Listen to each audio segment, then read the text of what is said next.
Hello everyone, Rabbi Abe here. So we are going to get some tools for Aries, for the constellation of Aries. Remember, we've just gone into lunar Aries, and we're going to be here for a little while. Okay, we have the Passover to go through. Please, if you haven't heard the last video we did on Aries rules and the 5,000-year-old secret about Aries, please listen to that. You're going to get a lot out of it. This is the toolbox for Aries. So I'm going to give you three tools, basically, two to be used together, and one is separate. If you know the Ana B'Koach meditation, you can use the third tool in conjunction with the Ana B'Koach. I will get to that. So the first tool, which is really two tools, are two names, two special names. Now, some people call them names of God. We know the truth of the matter is a creator doesn't really have names because we cannot name something we do not understand. That's according to the Kabbalists. But there are different revelations of the creator's light. And this light is the force behind everything in our world, between us, everything that moves. And every month, according to the Zohar, specifically what we call the or the corrections or addendums of the Zohar, Tikunei HaZohar in Hebrew, there are 12 combinations of two specific names. And I don't want this to be confusing. The name, which I'm sure we're all familiar with, is Adonai. And that name, we'll refer to it as the Tetragrammaton. Okay, because we don't usually say it unless it's in the framework of, let's say, meditation or prayer. And another name, which is probably less known, but biblically, in the story, remember, all the Bible stories are codes, but in the Bible story, when Moses was called to the mountain the first time and spoke to the bush, the burning bush, and Moses says, the bush said, or the voice or God said to Moses, go to Pharaoh, let my people go, the whole thing. So Moses said, very simply, well, they're going to ask, what's your name? And what should I say? So what did the bush reply? I will be what I will be. All right? But of course, that's in English. In English, it doesn't mean a whole lot, unfortunately. Sorry to say. In the Hebrew, it's EHYH asher EHYH. EHYH. That's a name. In fact, that name is on a more sublime, I will say, I don't want to say a higher level than the Tetragrammaton, but it is part of what we call the upper three sphirot. It's more sublime. You see, the Tetragrammaton relates to how the spiritual light and our world, in the physical world, relate to each other. Okay? So that's kind of more our relationship, and that's why it's very much used, this name, in prayers, in Hebrew prayers, because it is closest in the way that we relate to God's light, to the pipeline, as it were, to the pipeline of the Creator's force in this world. So while it contains all the sefirot, all the different stages of the tree of life, it relates to what we call Zeir Anpin in Kabbalah. Zeir Anpin. Zeir Anpin means literally small face. It's an Aramaic.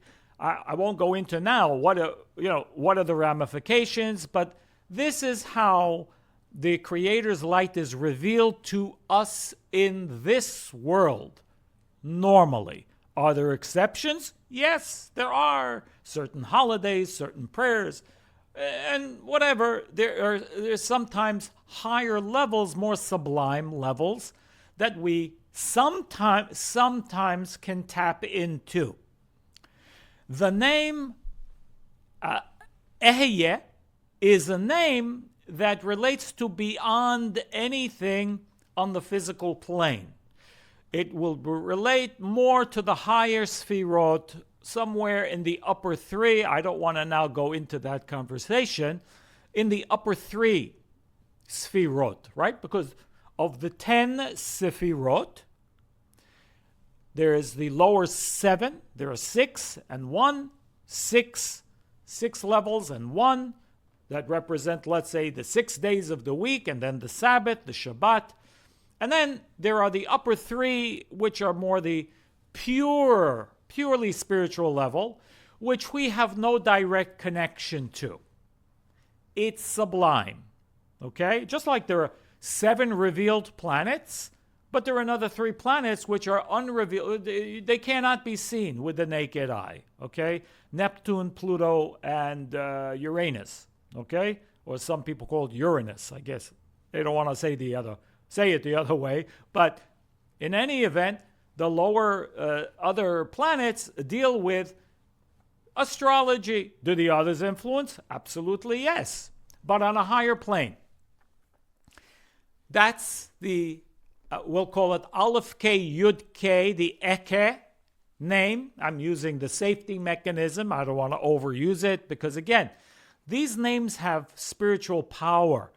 And when there's no specific vessel attached to it, we don't want to kind of waste that energy. Because when we intentionally, right now I'm teaching, giving you a kind of a class and instruction. So, okay, that's the vessel. But we don't just haphazardly use these names, as some people do, and pronounce them in English.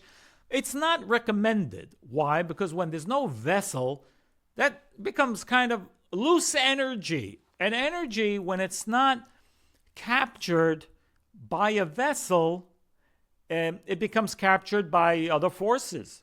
Other negative forces are always looking for energy because they don't have energy of its own. It doesn't have energy of its own. All the dark forces only take what we give it, okay? Like when we're angry, we get energy when we're angry. We don't get to keep that energy. Where does it go? Darkness. The dark forces, excuse me, collect that and then influence us back. So we don't want that to be, we don't want our spiritual energy to be captured. We use safety mechanisms. All right. In any case, these 2 names can be meditated upon during the month. Now, each one of the 12 months of the zodiac, there are a different combination of these 2 names. Why? Because each one has 4 letters, and that means each name has 12 possible combinations. I don't want to confuse matters, but the Tetragrammaton in Aries and the EHYH name, are written exactly as they are. Straight. Because that's Aries. It's straight on. But these names, what they do is purify or put an order in each month's energy. That's what the Zohar says. So while in Aries, it would be Yud K Vav K, when Taurus comes along, it will be Yud K K Vav and Aleph K K Yud. So the order of the letters are going to change because the vibration of the month also has changed. So it's being filled. Look at these names as a filtration system that is going to purify the energy of the month. If we meditate on the names, and meditate just means to visualize them or look at them every day. Just look at them, and they'll be available for download on rabbieabe.com. Look at them, and it'll be under meditation for the month of Aries. Meditation for the month of Aries, these 2 names, as well as the next thing that I will speak about. Just by looking at them, contemplating them, if you if you're able to meditate, visualize them with white light, all good, all the better. But even just looking at them, contemplating them for a short time each day of the month, as long as we're in lunar Aries, good. It will help you filter down the energy and purify the energy of the month. And by the way, this is available each month. I will try to post each month's combination. All right? Next tool from the toolbox are the letters that govern this month itself. The letters are the Daled, as we have spoken about in the previous video, Daled and Hey. Daled and Hey. The letter Daled is the controller, according to the Book of Formation, controller of Mars. It's the force, it's the DNA, it's the energy behind Mars. Yes, this letter, this vibration is behind Mars energetically. The letter Hey itself is behind the constellation of Aries itself. How do we use it? Very simply, we are going into, by contemplating these letters,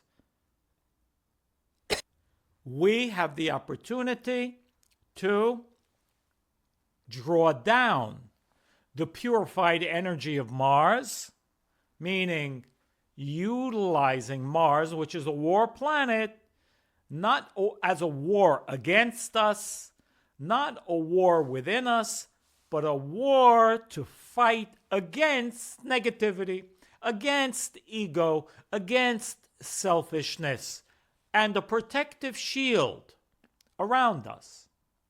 Same with the letter Hey. Hey, constellation of Aries and everything that Aries is about, to create a protective shield to transform any negative behavior, any negative character of the constellation of Aries and transform it into a positive force. So in this way, we use the planet, the letter behind the planet, the DNA, the pure level of the DNA behind the planet, and the pure level of the DNA behind the constellation of Aries itself, and to draw down that energy to create a protective shield against any negativity that may exist in the month, and create every form of transformation to transform any negative consciousness into a positive consciousness. And in this way, we have tools to assist us and to direct us and to help us draw only the blessing that's available in this month, tremendous month of Aries, the seed of all desire. We need desire desperately to succeed in anything that we would like to succeed in. Cannot be done without desire. And when we have enough desire, we can overcome every obstacle. Nothing stands before the desire, says the Zohar. And it's absolutely, unequivocally true. Be blessed, guys. Remember, the downloads will be available on RabbiAbe.com. Go to the download section, and I'll see you very soon in the next video. All the best.